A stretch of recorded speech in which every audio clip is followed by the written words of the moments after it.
Hi everybody.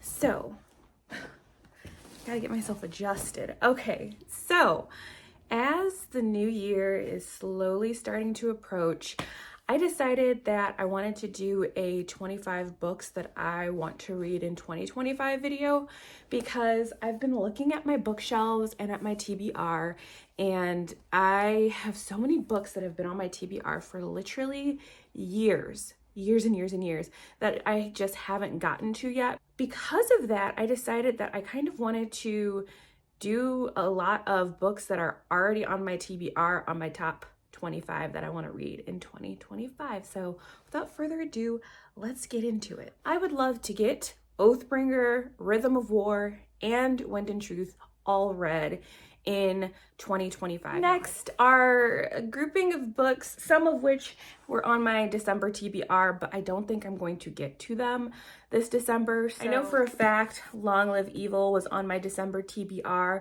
but I don't think that I'm going to get to this book this year because I kind of, after I finish the two books that I'm currently in the middle of, I kind of want to read mostly like holiday, Christmas books because I just really want to get into the Christmas spirit. So Long Live Evil has been moved to next year. So also House of Sky and Breath.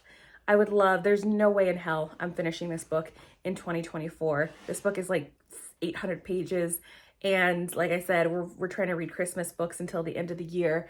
But yes, House of Sky and Breath is another book. So the next grouping of books, keeping with Sarah J. Maas, is ACOTAR. I own the first two books in the ACOTAR series, and I've never read them, and I need to get on it.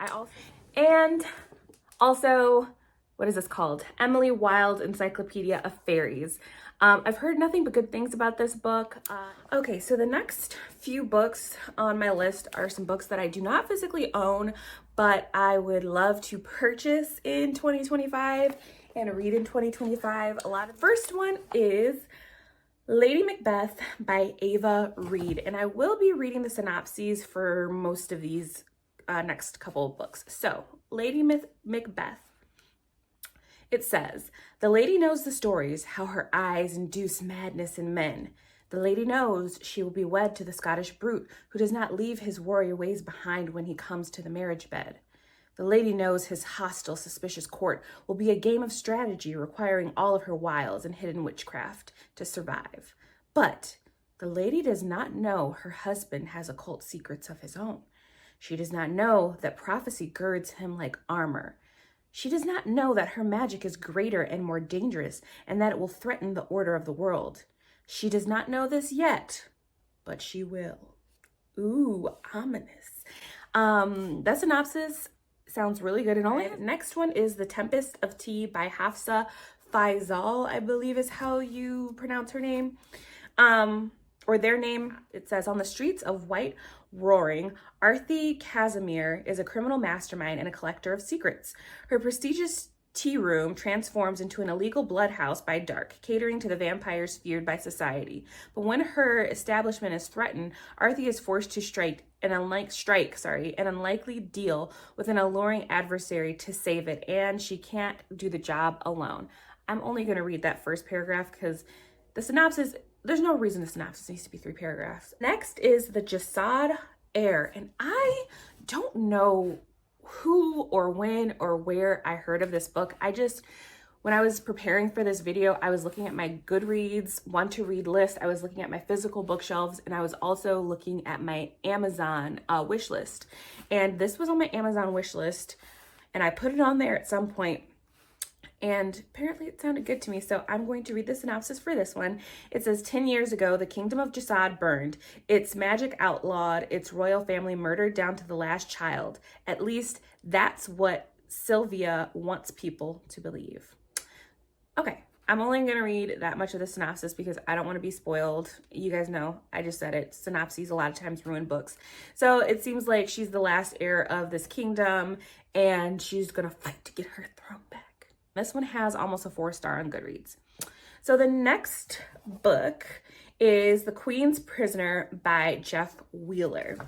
King Severn Argentine's fearsome reputation precedes him. Usurper of the throne, killer of rightful heirs, ruthless prisoner of traitors. Attempting to depose him, the Duke of Kiskadon gambles and loses. Now the Duke must atone by handing over his young son, Owen, as the king's hostage. And should his loyalty falter again, the boy will pay with his life.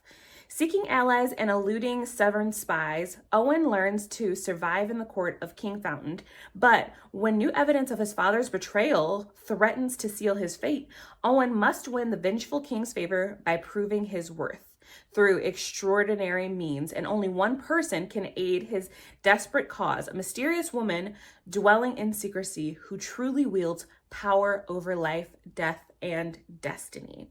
This book sounds super good, and it's got a 4 stars on, or a little bit over 4 stars on Goodreads. So, okay, so the rest of these books that I physically own are books that have been on my shelves for literally years, over 2 years, possibly even over 3 years. But yeah, let's just get into these ones. There's either series that I've been meaning to start for forever because I have the first book, or that I would like to finish. So, first one is Gideon the Ninth by Tamsin Muir, I think is how you pronounce the author's name. And this book is semi-popular. I know a lot of people have talked about this book and loving this book. And I did try to read this one a couple of years ago, and I just was not prepared. I think this is one book. Usually I don't like reading synopses for books, but this is one that I probably should have, just because this is one of those stories where you are just plopped into the middle of stuff and you don't know what is going on. You're just in the middle of an action scene and there's a lot happening. So having a synopsis, even if it does give you too many details, kind of helps you get motivated to finish, because you know, like, okay, I'll find out at least this one bit of information before reading, if that makes sense. I don't know if that makes any sense, but Gideon is ready to abandon a life of servitude and an afterlife as a reanimated corpse. She packs her sword, her shoes, and her dirty magazines and prepares to launch her daring escape, but her childhood nemesis won't set her free without a service. Harrowark, and I'm not even going to try the last name, Reverend daughter of the Ninth House and bone witch extraordinaire, has been summoned into action. The Emperor has invited the heirs to each of his loyal houses to a deadly trial of wits and skill. If Harrowark succeeds, she will become an immortal, all-powerful servant of the resurrection, but no necromancer can ascend without their cavalier. Without Gideon's sword, Harrow will fail, and the Ninth House will die. Of course, some things are better left dead. So it does sound really, really good. I do want to give this book another try. And then we've got The Song of the Marked by S.M. Gaither. So this book I got last year, and I remember ordering it and being really excited to read it. And then I forgot what it's about. So it says, the old gods are growing restless and ancient evil is stirring. Can they stop the coming storm? Next, we've got One Dark Window by Rachel Gillig. This is another book that I've heard nothing but good things about. This has not been on my bookshelf very long. I believe I bought this in like August or September of this year, and I just haven't found the right time to read it. I believe this is a duology, maybe? Then I've got Circe by Madeline Miller. This is a book that has been, I don't remember, when did this come out? This came out years ago. And I just remember hearing nothing but good things about this book. Okay, the next 2 books are both by N.K. Jemisin. And I have tried, so the first one is the 5th season. I have tried reading the 5th season, and it is told, I believe, in second person. And a lot of people say that it is difficult to get into because it is written in second person.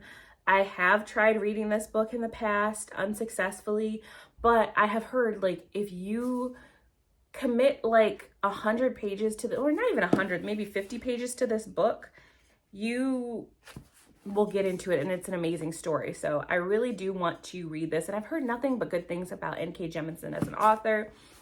So the 5th season I would love to read. And then another one is The Killing Moon by N.K. Jemisin. I haven't really heard many people talk about this one.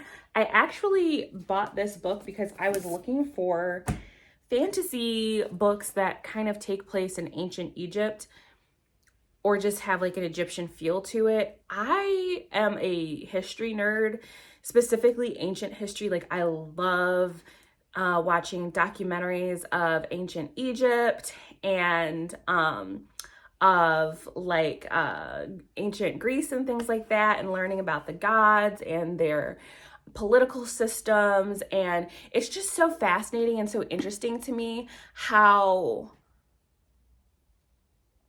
you can go, like I could go to Egypt right now and I could stand at the pyramids, and just knowing that there were people like 4,000 years ago who were living their lives and doing just mundane things, surviving, and how different they are from us, but how similar they are to us as well.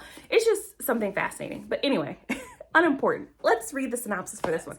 In the ancient city of, not gonna pronounce that name, Gujarat, maybe?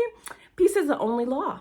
Upon its rooftops and among the shadows of its cobbled streets wait the gatherers, the keepers of this peace. Their duty is to harvest the magic of the sleeping mind and use it to heal, soothe, and kill those judged corrupt. Ooh, this seems like government having too much power. But when a conspiracy blooms within Gujarat's great temple, Ihru, the most famous of the city's gatherers, must question everything he knows. Someone or something is stalking its prey both in Gujarat's alleys and the realm of dreams. Iru must now protect the woman he was sent to kill, or watch the city be devoured by war and forbidden magic. That sounds really good. Definitely want to read this in 2025. This sounds super duper good. The Assassin's Apprentice by Robin Hobb. I've owned this book for a long time. Oh, I guess I've started it. Look, a bookmark. I love it when I do that, when I open up a book and I find a bookmark. Yeah, so a lot of people know what this is about. I kind of know what it's about. I don't want to know more of what it's about. So, Assassin's Apprentice by Robin Hobb. Okay, so the next book is Witch Shadow by Susan Dennard. Now, I thought that this was the final book in the Witchlands series, but it is not. This is book number 4. There is a 5th book actually coming out in 2025, which I find kind of funny that this is on my picks for 2025 and there's a new book coming out. The first book in the series is Truth Witch. This is a great series. This is like, there is romance in this series, but the main sort of relationship that you're rooting for are the best friends. This is truly probably one of the best examples of like how deep and how important female friendship is. Like this series is about female friendship front and foremost before romance. So yeah, I would love to continue this series in 2025. The last book that I physically own on this 25 list, and that is Beneath the Keep by Erica Johansson. And Beneath the Keep is a prequel to the story of the Queen of the Tearling. So what I'll do is I'll just read a synopsis for Queen of the Tearling. With the arrival of her 19th birthday, Princess Kelsia Rayleigh Glenn is ascending to her rightful place as the new Queen of the Tearlings. Surrounded by enemies, including the evil sorceress, possessed of dark magic, the young ruler stands little chance of success. But Kelsia possesses fearsome weapons of her own, including the Tear Sapphire, a jewel of immense power and magic. As an epic war draws near, Kelsia's quest to save her kingdom and meet her destiny begins, a wondrous journey of self-discovery and a trial by fire that will make her a legend if she can survive. Okay, actually, I forgot one book that I don't physically own yet, and that is The 13th Tale by Diane Setterfield. All children mythologize their birth. So begins the prologue of reclusive author Vita Winter's collection of stories, which are as famous for the mystery of the missing 13th tale as they are for the delight and enchantment of the 12 that do exist. So it says the enigmatic Winter, so Vita Winter, has spent 6 decades creating various outlandish life stories for herself. all of them inventions that have brought her fame and fortune, but have kept her violent and tragic past a secret. Now old and ailing, she at last wants to tell the truth about her extraordinary life. She summons biographer Margaret Leah, a young woman for whom the secret of her own birth, hidden by those who loved her most, remains an ever-present pain. Struck by a curious parallel between Miss Winter's story and her own, Margaret takes on the commission. That is now the last of books that have already been released. Now we're going to get into the 2025 releases that I'm excited for and that I want to read in 2025. Okay, the first one is A Witch's Guide to Magical Innkeeping by Sengu Mandana. It says, Sarah Swan was once one of the most powerful witches in Britain. Then she resurrected her great aunt Jasmine from the very recently dead, lost most of her magic, befriended a semi-villainous talking fox, and was exiled from her magical guild. Now she helps Aunt Jasmine run an inn in Lancashire, where she deals with her quirky guest shenanigans, tries to keep the talking fox in check, and longs for magical future she lost. And then she learns about a magical spell book that could hold the secret to restoring her power. But she finds herself turning to Luke Larson, a gorgeous and icy historian who might be the only person who can help her unlock the book's mysteries. So I thought that sounded really, really good. So I would love to read that next year. The next two books, I'm not going to read the synopsis for because I don't want to. Abby Jimenez is releasing Say You'll Remember Me next year, and it's supposed to be released in April 2025. It says the 1st of April 2025. A Witch's Guide to Magical Innkeeping is supposed to be released in April of 2025 as well. It's April 29th. I don't want to know the synopsis of Abby Jimenez's book. She has kind of turned into an auto-buy author as of late, ever since I read Just for the Summer and Part of Your World. So I'm definitely going to be reading Say You'll Remember Me. And then the next one is Great Big Beautiful Life by Emily Henry. Now, I'm not a huge fan of the fact that it's saying that this is going to be a hardcover release. Why?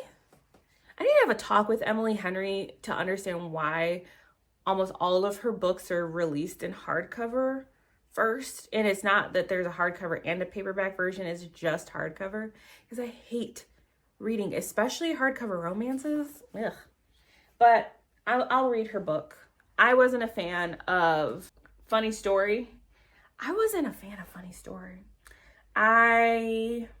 But I love all of her other books, and Emily Henry is an auto-buy author. Now, if this book ends up not really being my zhuzh, then I think I might demote Emily Henry to no longer being an auto-buy author. I'm going to have to start reading her synopses.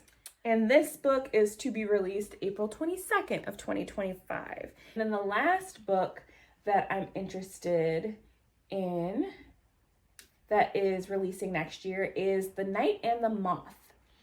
And that is by Rachel Gillig, who wrote One Dark Window, which I'm also wanting to read next year.